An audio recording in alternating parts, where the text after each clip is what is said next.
Yes, I'll be your chair for the session. The first speaker in the session will be Mark Bowler from University of Manchester.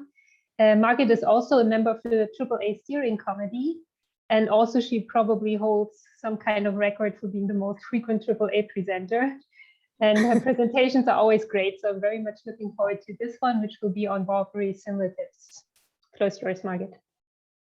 Yeah, thank you so much for that lovely introduction. So I have a lot to get through, so I apologize if I talk really quickly, and hopefully if you have questions, we can clear them up in the Q&A.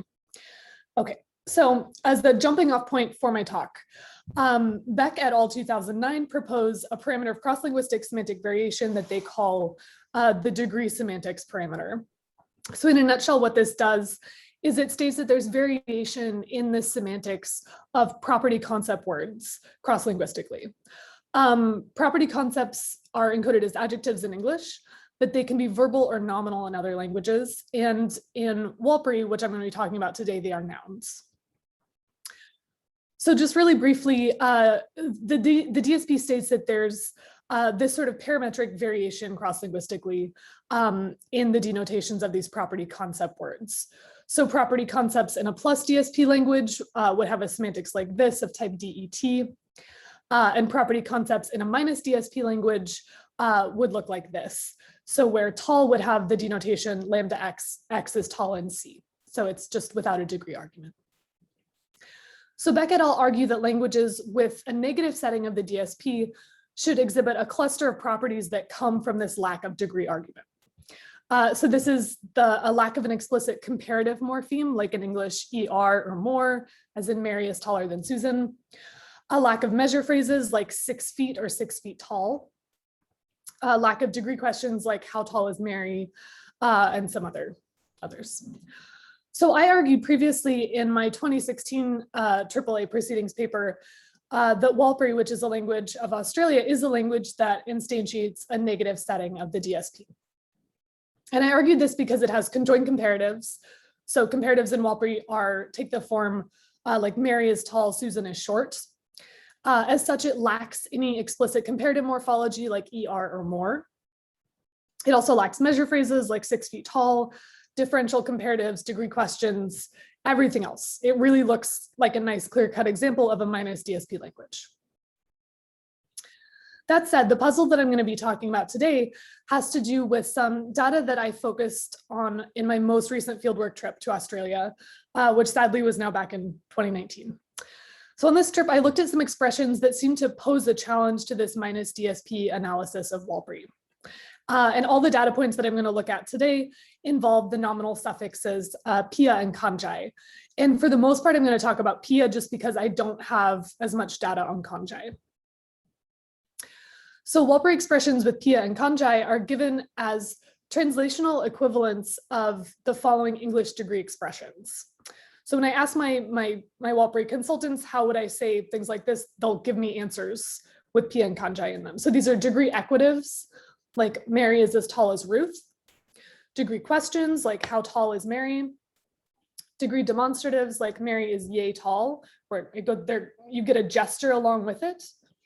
And quasi-measure phrases, like the grass is knee-high. So the reason I'm putting quasi-measure phrases in parentheses is because even in English, I'm not necessarily sure that you would want to analyze these using degrees or that you would have to invoke degrees to give an analysis of them, but they do seem to go together conceptually, and they do involve kanjai. So the equatives, degree questions, and demonstratives have previously been analyzed using degrees in English and other languages, but doing so presupposes a plus DSP setting for the language. So in this talk, I'm going to address the question, does the data with pia and kanjai require reanalyzing Warlpiri as a plus DSP language? So I'm going to argue that the Warlpiri suffix pia should be analyzed degreelessly. I think pia is pretty cut and dry. The Warlpiri suffix kanjai is a little bit less clear, in part just because I don't have as much negative evidence as I would like, but it can be analyzed degreelessly. So I treat both of them as similatives that express similarity between eventualities.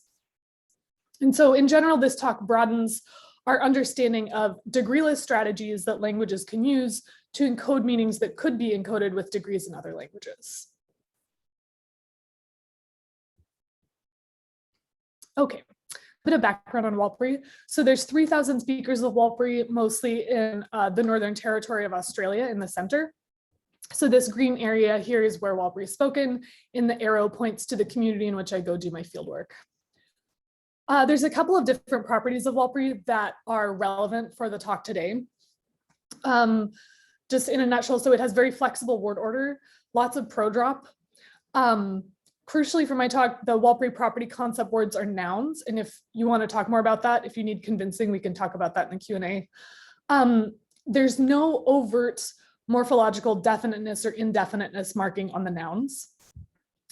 And finally, and I'll bring this up at a couple points, nonverbal predicates in Warlpiri can co-occur with a copular postural verb. So you can look at, so an example here is in 3 and 4. So here we have the older sister is big, where the predicate is just big. But you can also say something like in 4, so the poisonous snake sits big, literally, and this is the poisonous snake is big. And you'll get different kinds of postural copular verbs depending on like what the spatial orientation is of the object. Okay, so data in this handout is mostly from the Warlpiri Dictionary Project and from my fieldwork with native speakers. So starting with the first suffix, so pia. So pia is a suffix that only goes on nouns. And these n pia expressions can be best translated into English as like n or in an n-like way. So here's some examples here. So in 5, we have Widia Watkul Manu Jantupia. So the boy barked Jantupia. He barked dog pia. Another example here, dig like Nakamata is digging. So dig Nakamata pia. And what counts as being n pia can vary contextually. So in this case of Nakamata pia, it could mean like digging quickly or digging shallowly or digging forcefully, etc. So these n pia constituents can take case marking. An absolutive case is phonologically null in Warlpiri. It's a split ergative language. So you can't see it in these examples in 5 and 6. But you can see examples of it with case marking like in 7 and 8. So with this one, it's it talking about a wasp. It burns us like fire does. So this is it burns us, warlopia, fire pia ergative. There's another example here in 8. So this use of pia in these similatives, like in 5 to 8, right off the bat suggests or supports a degreeless analysis, just because there's no reason you would want to invoke degrees in the semantics of these examples.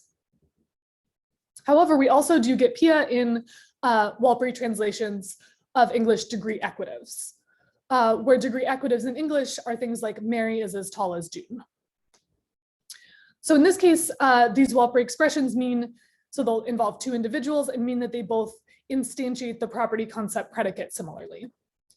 And so here we get stated property concept words like tall, big, short, as opposed to evented predicates like bark or dig. And just as a side note, you get pia in translations of property concept equatives, as well as quantity equatives, like A has as many N as B. So here's 2 examples. So the first one, the prompt was Japaljati is as tall as Jakamata. And I literally got Japaljati is tall, Jakamata pia. Another example here, Jampanyumpa has as many dogs as Jakamata. So I got Jampanyumpa has many dogs, Jakamata pia, and then ergative case. So importantly, the truth conditions of these Warlpiri examples are not the same as the truth conditions of English degree equatives. So if you state an English degree equative, like Japaljati is as tall as Jakamata, this is false in a context in which Japaljati is shorter than Jakamata. So Japaljati is as tall as Jakamata is true if and only if Japaljati's height is greater than or equal to Jakamata's height. And so the fact that you have this ordering relation between degrees of height, this provides a good motivation for invoking degrees in the analysis of the English degree equative. So maybe you'd want a semantics like this with a maximality operator. So the maximum degree of Japaljati's height is greater than or equal to the maximum degree of Jakamata's height. which predicts it would be false in this context. But this is not the case with the Warlpiri Pia expressions. So the Warlpiri example in 9, Japal Jadi is tal Jakamata Pia, is acceptable in this context. So it's true as long as they are tall just to a similar degree. They have a similar height. So furthermore, so I showed that there's this difference in truth conditions, and furthermore, the property concept predicates in the Warlpiri examples with Pia are entailed to the positive degree. So you get evaluativity in these examples. So saying 9, Japal Jadi is tall, Jakamata Pia, entails that both Japal Jadi and Jakamata are tall. And this is different from English degree equatives. So Japal Jadi is as tall as Jakamata in English does not entail that either of them are tall. Okay. So these differences in truth conditions between the English degree equatives and the Warlpiri Pia expressions suggest to me that we don't necessarily need to invoke degrees in their analysis. Okay. So next, their use in degree questions. So Pia can combine with a WH word nia, which is what, and it can be used to ask about properties of individuals. So in 13, you can ask nia Pia yimiji, so what is its voice like? What does it sound like? Or what does it smell like? Nia Pia kapangdi. So felicitous answers to these questions are things like good, bad, loud, quiet, etc. So as a result, these nia Pia questions can be used to get some of the same kinds of answers as English degree questions. So given an English degree question like how tall is Mary, it is felicitous to answer just by saying tall or short. And you can get these answers to Warlpiri nia Pia questions as well. So as a result, speakers will sometimes provide nia Pia questions as a way to translate English degree questions, because you can get some of the same kinds of answers. So there's an example here in 15. So the prompt was, how big is the goanna? I got literally nia Pia Wardapiji, so what is the goanna like? And a possible response to this is very big. Okay. So there are some significant differences between English degree questions and the Warlpiri nia Pia questions. So the nia Pia questions are underspecified with respect to the property they're asking about. So with 15, I asked you nia Pia Wardapiji. You could also say like it's angry or spotted or brown or things like that. And these would not be felicitous answers to English degree questions that are asking about particular dimensions. So with how tall is Mary, you could respond tall, short. You could not answer angry or brown-haired. And just as a side note, one last difference between the nia Pia questions and the English degree questions is that nia Pia questions, I believe, cannot be answered using measure phrases like 6 feet. And this is just because Warlpiri does not have measure phrases. Okay, so summing this up, the suffix Pia expresses similarity, and I have found it in translations of English degree equatives and in translations of English degree questions. But neither of these Warlpiri expressions with Pia have the same semantics as the counterparts in English, and this is pointing to me, this is suggesting to me that they don't need a degree semantics in their analysis. So I'll turn next to the second suffix kanjai, which is a little bit murkier. So the suffix kanjai is used much less frequently than Pia, but it has a very similar distribution. So again, it can only go on nouns. And again, I'm arguing that it expresses similarity. But unlike Pia, it's dimensionally restricted. So it can only refer to similarity in distance. And this distance being underspecified for vertical or horizontal distance. And so this underspecification makes it challenging at times to translate into English. So you'll get a bunch of different translations. So it's something like n far or like n distant. So here's 2 examples. So after carrying it as far as that, he put it down on high ground. So here we have after carrying it, he put it down there kanjai, like as far as that, as far as there. Another example, at that distance, it fell with a thud to the south. So thus kanjai, it fell to the south. So these N kanjai expressions can be translated into English as quasi-measure phrases. So here's an example. The grass is shin kanjai. This is something like the grass is shin high or shin tall. And this is vertical distance it's talking about. Or it can combine with a place name. So Pikili is a place name. And it's something like as far away as Pikili far. So here's horizontal distance. Okay. So I'm calling these quasi-measure phrases because they don't seem to pick out a specific degree of height like 6 feet would. So they do seem to maintain the vagueness of property concept words like tall. So you could think of borderline cases of something being shin high or Pikili far. And then finally, the last piece of data I'm going to talk about, kanjai can combine with a demonstrative kuja. Kuja is itself something that needs a lot more work. I'm sure there's more to be unpacked here. It's a demonstrative, it can be a demonstrative of manner, like English thus. And in these cases, you'll get expressions that translate into English as degree demonstratives, like John is yay tall, which again has to go with a gesture. So in Walpuri, you can say something like Japal Jadi Kuja Kanjai, like Japal Jadi is this tall. So there's some differences between the Kuja Kanjai expressions and the English degree demonstratives. So with the English degree demonstratives need a property concept word in there. So you can't just say John is yay. At least this is my intuition. You can't just say John is yay. But the Walpuri Kuja Kanjai expressions cannot co-occur with a property concept word. And the dimension of height or the dimension of distance is actually packaged as part of Kanjai itself.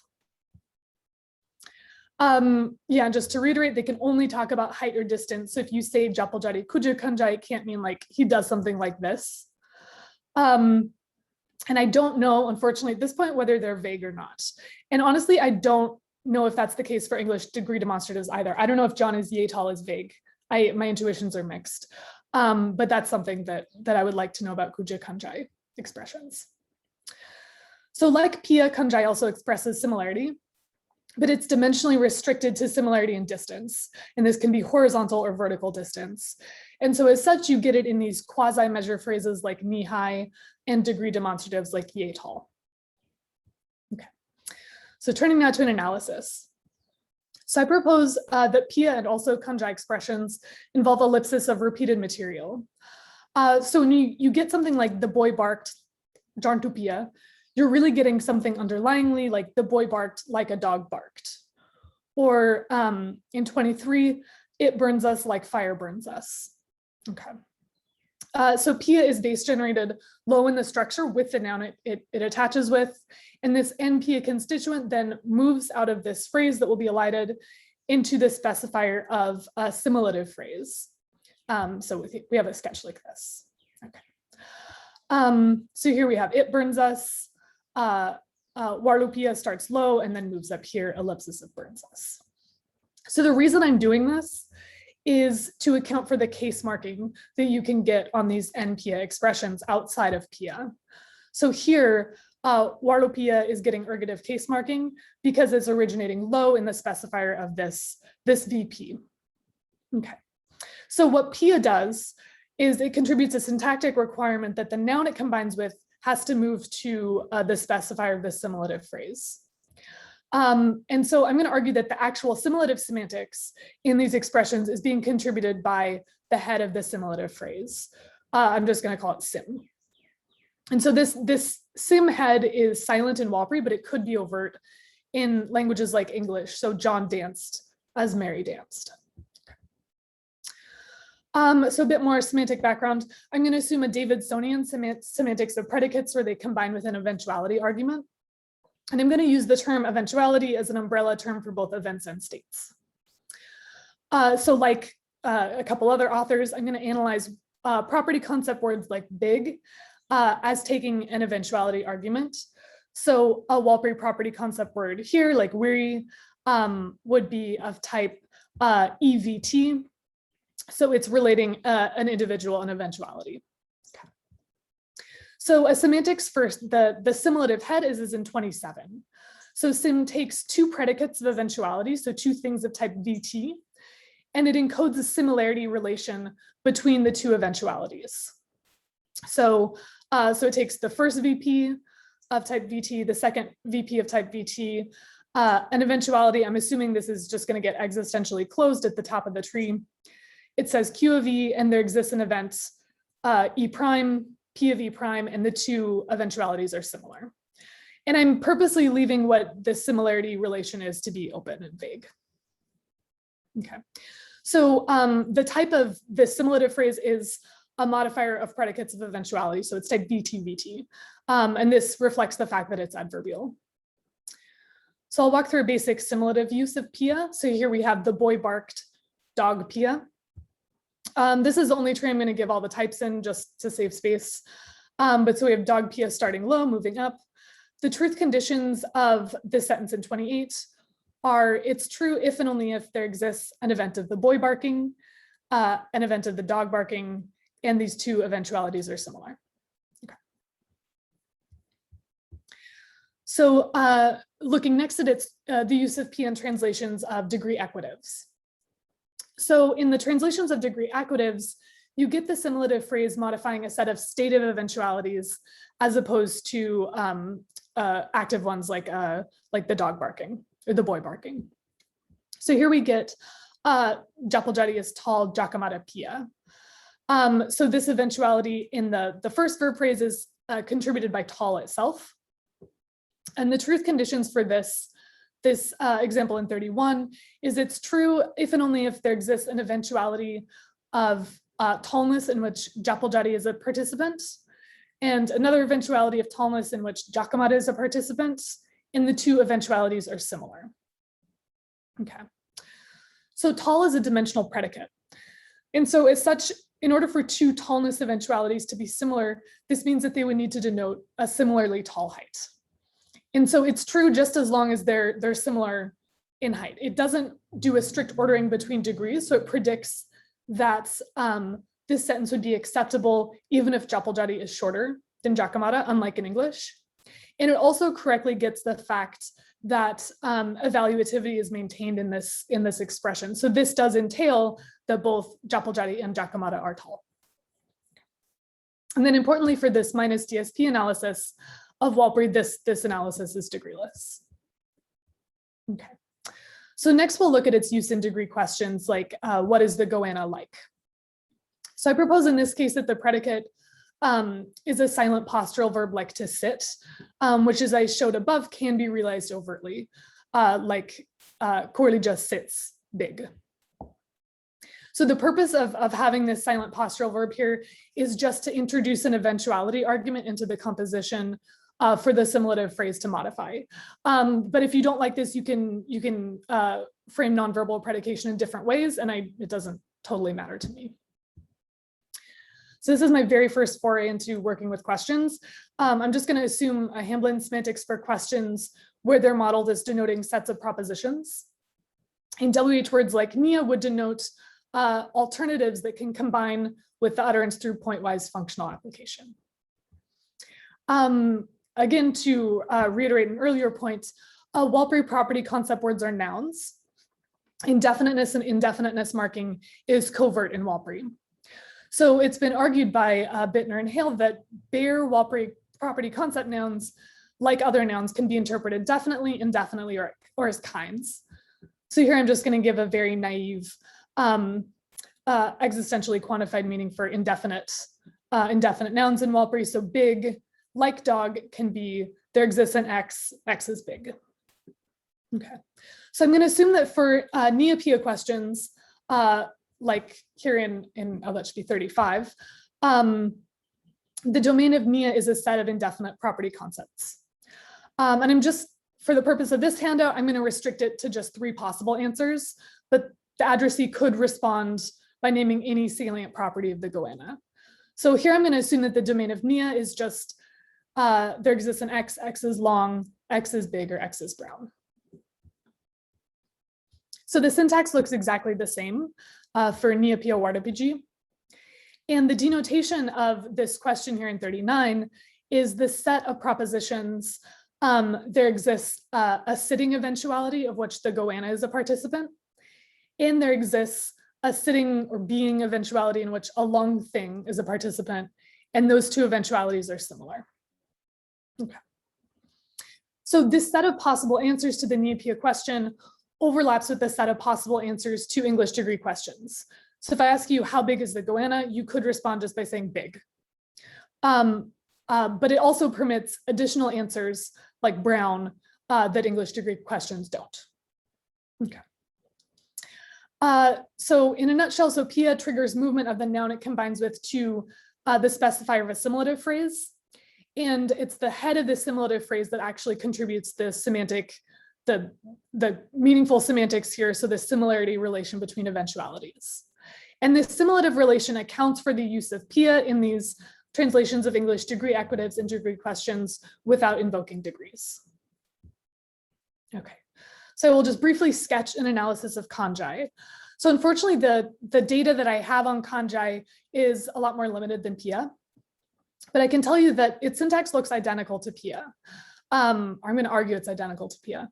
So again, I'll say it co-occurs with a simulative phrase headed by a silent sim sub k morpheme. Again, you get movement of the noun it combines with to the specifier of the simulative phrase, and you get ellipsis. So, however, there's a difference in semantics between the sim head that goes with PIA and the sim sub k head that goes with Kanjai. So sim encodes a general similarity relation between eventualities, but sim sub k encodes a similarity relation between eventualities that's specified for location. So we know that eventualities can be located in space. So you can specify their location with prepositional phrases, like Davidson's example, Jones buttered the toast in the bathroom. And so what this similarity sublocative relation does is it denotes similarity in location in three-dimensional space. So this could be similarity in location on the x-axis or the z-axis. In this case, we would talk about it using property concept words invoking distance, or it could be on the y-axis, and here we talk about it using words talking about height. So I give a semantics here. It looks exactly the same as the first sim, just with this different locational similarity relation. Okay. So when this occurs in these sorts of quasi-measure phrases, again, I'm going to argue there's a silent postural verb that's contributing the eventuality argument for the simulative phrase to modify. So this example in 2, Marnaju Midiji Kanjai, so the grass is Shin Kanjai. This is underlyingly something like the grass stands Shin Kanjai. Okay. And the truth conditions of this example are that it's true if and only if there exists a standing or being eventuality in which the grass is a participant, and there's a standing / being eventuality in which a shin is a participant, and they are similar in location. Okay, and so in this case, this is talking about similarity in location on the y-axis. And this is coming from context, but it could also refer to similarity in distance on the x-axis, so horizontal distance. And so this is what we get an example like Piccoli Kanjai, so as far away as Piccoli, this other place. So these truth conditions only require similarity in location. They don't pick out any specific degree of height or distance. And so this is correctly evoking the vague meaning of these N-Kanjai expressions. Okay. So the analysis of the degree demonstrative data looks very similar. Again, I'm going to assume there's a silent postural verbal predicate. So this example is Japaljari Kuja Kanjai with a gesture. The truth conditions for this are there exists a standing eventuality in which Japaljari is a participant, and one in which this stands or is, and they're similar in location. And so again, this is vertical location, but it could be horizontal location. So I don't know whether the truth conditions of these Kuja Kanjai demonstratives are really identical to the English degree demonstratives. I don't know whether either of them are vague or not, really. And it would be a problem for me if they were not vague, if the Kuja Kanjai expressions were not vague, because this similarity relation is very vague. Okay. So Kanjai, like PIA, is assimilative. And sim sub k encodes similarity between locations of eventualities. And so this can account for the use of Kanjai in these translations of quasi-measure phrases and degree demonstratives, again, without invoking degrees. So to sum things up, So does PIA require reanalyzing WALPRI as a plus DSP language? So no, I think this is pretty clear. So the truth conditions of these expressions with PIA are just not like the English degreeful counterparts. So the translations of degree equatives don't require a strict ordering between degrees, and they maintain a positive entailment. They maintain evaluativity. The translations of degree questions don't ask about a specific degree, and they're also underspecified with respect to what property they're asking about. So then does Kanjai require reanalyzing WALPRI as a DSP language, as a plus DSP language? So not necessarily. So it looks like you can capture this, the use of Kanjai degreelessly. You know, I need more data on Kanjai to really make a strong case. However, just a side note is if you do want to analyze Kanjai using degrees, this would support arguments against the degree semantics parameter as a large-scale parameter of cross-linguistic variation. This is foreshadowing for my talk with my Manchester colleagues tomorrow. So some future directions for this project. So there are some expressions I did not show you in which PIA and Kanjai can co-occur. And these are translations of degree questions of distance. How far away is Alice Springs? I have the data in the appendix if you're interested. So the current analysis raises the question of why we would get PIA in these at all, since Kanjai is more specific. Another really interesting thing that I would like to think more about is what an analysis would be for languages with similatives and degree equatives that look like WALPRI's, but do pass tests for degree fullness. So Italian is a language like this. So it forms similatives and degree equatives with Come, which looks very similar to PIA in its distribution, but the degree equatives with Come have stricter truth conditions. And I have another appendix with that data.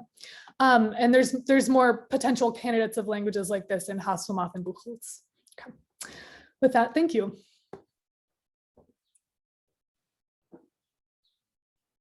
Yeah, thank you so much, Margit. Everybody's clapping now. Whoever has questions, raise the other hand. This is always so confusing. Malte has the first question. Yeah, just a tiny one. I mean, on this ellipsis analysis with syntax. So is there anything like strict and sloppy binding in WALPRI? And if so, could you potentially use that so it's like the dog buries its bone, it's yeah, I don't know. So yeah, I mean, if you had something like in the VP with the pronoun, right, it would be interesting to see whether you do indeed these sloppy readings. At the same time, since you're doing this, it's different from normal VP ellipsis since it's subordinated. So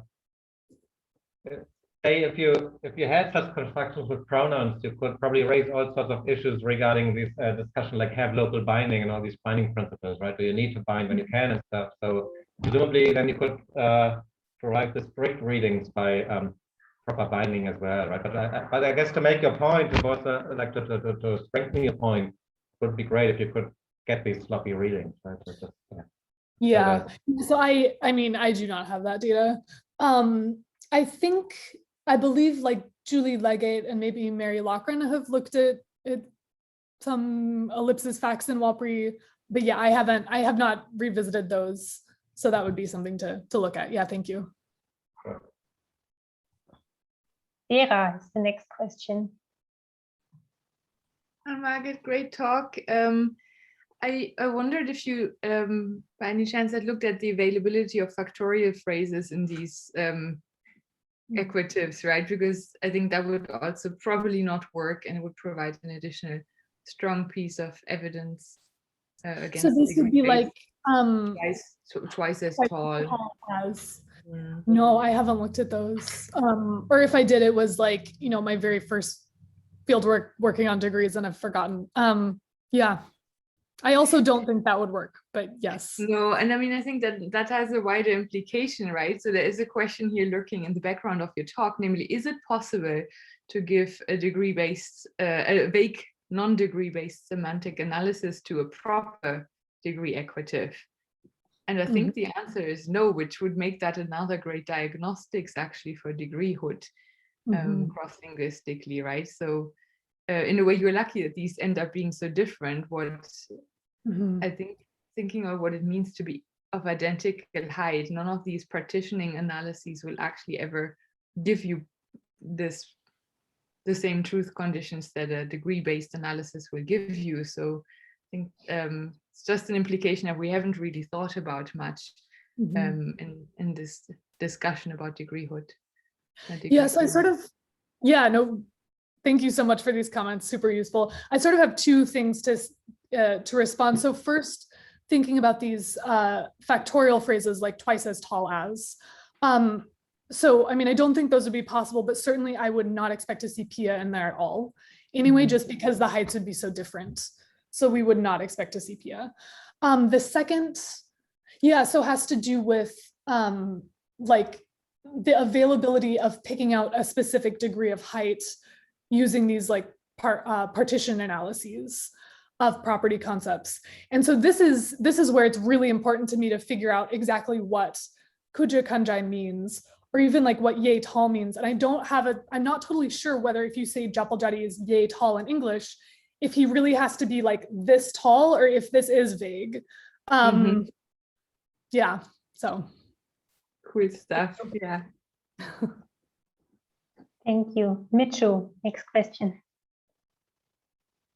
Thank you. Yeah, this is great. I have a curiosity question, I guess. So with Neopia, right, so the answers range over different property concept kind of descriptions, right? So can you answer Neopia with something more eventive, or how would you, or do you use a very different expression to ask, what is the goanna doing?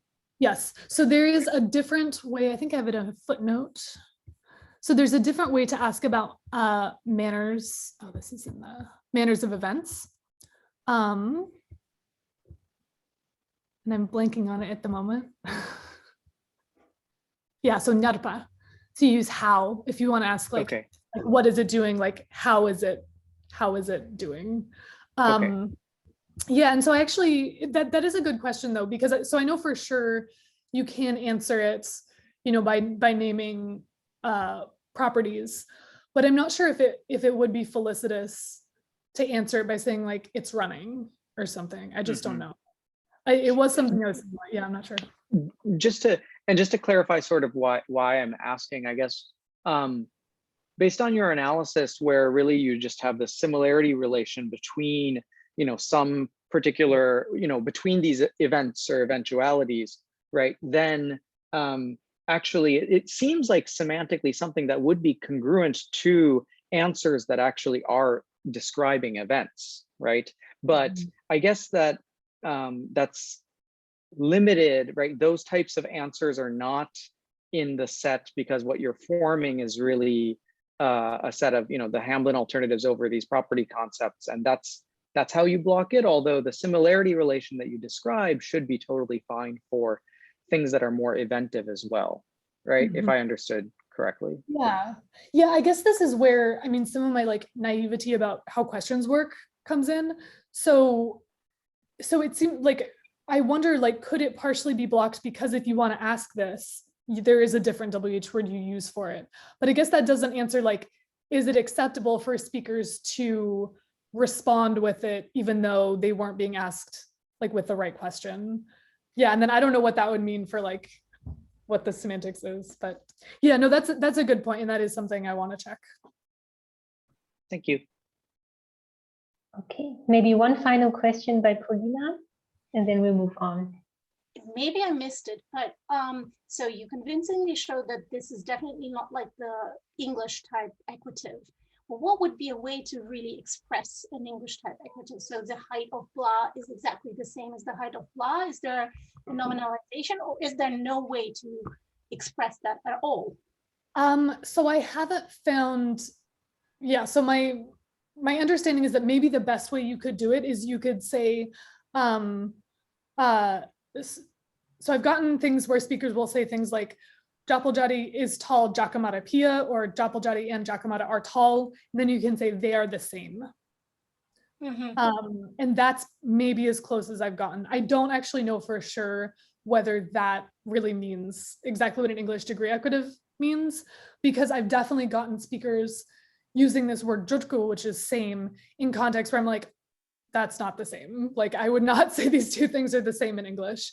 Yeah. That's surprising, because in my kind of naive view of the world, languages have a possibility to express everything, but in a different way. So so I'm surprised that you cannot, you couldn't find something that equates the English equative. I'm really surprised. Yeah, no, I couldn't, I guess, so yeah, so when I was doing this initial fieldwork, it was more so asking how, way back when, in like 2014, when I was working on this, I was asking, how would you translate these? And like, I could certainly, these degree equatives, and I would certainly get examples that are like compatible in contexts in which they are exactly the same heights. But then I, except for this PIA one, I didn't do the test to make sure like, that they have to be exactly the same height. So maybe it exists, you just haven't found it yet. Maybe, but I mean, so I've tried to get degree equatives a lot. I feel like I've really tried, pushed it to the max, like getting the amount of constructions. The best candidate I could think of is this one with the word same, but at the same time, I have seen speakers use same in contexts where I would not use English same. So yeah. Okay, thank you. Yeah, thank you. Oh, you're muted. Yeah, I basically just said that we have to move on, right? And that Vera put another question in the chat.